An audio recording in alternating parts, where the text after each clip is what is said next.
Pour protester contre l'augmentation du prix de transport de l'ex-abbé N'Djamena, la plateforme des organisations de la société civile de la province du Ouaddaï appelle les voyageurs à s'abstenir de voyager du 14 au 15 septembre.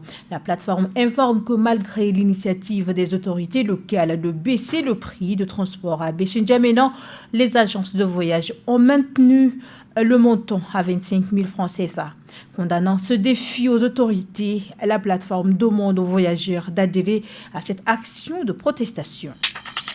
Le samedi 9 septembre 2023, un jeune homme âgé de 33 ans répondant au nom de Dimramadi Narcisse, charcutier de son état, a été assassiné par un individu au quartier Kemkian. Selon les explications de son tuteur Ngomadomadi Samuel, le défunt avait demandé à l'individu qui fumait de la drogue là où il vendait de la viande grillée de quitter le lieu. Ce dernier n'a pas obtempéré.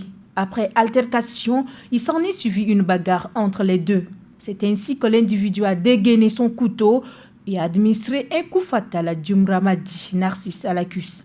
Transporté d'urgence à l'hôpital provincial, celui-ci a succombé quelques minutes plus tard des suites de ses blessures.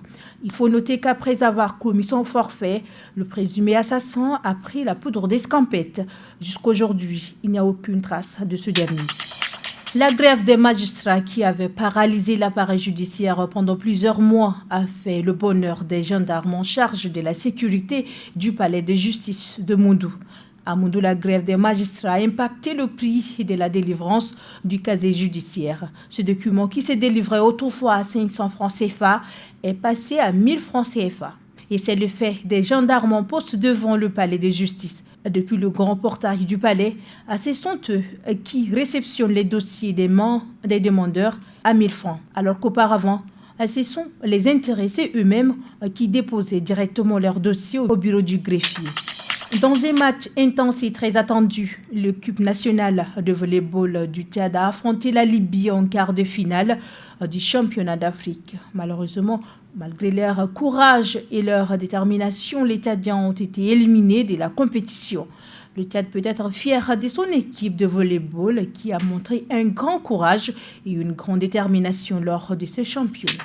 L'avion de l'armée de l'air a connu un dysfonctionnement technique selon l'état-major de l'armée malienne.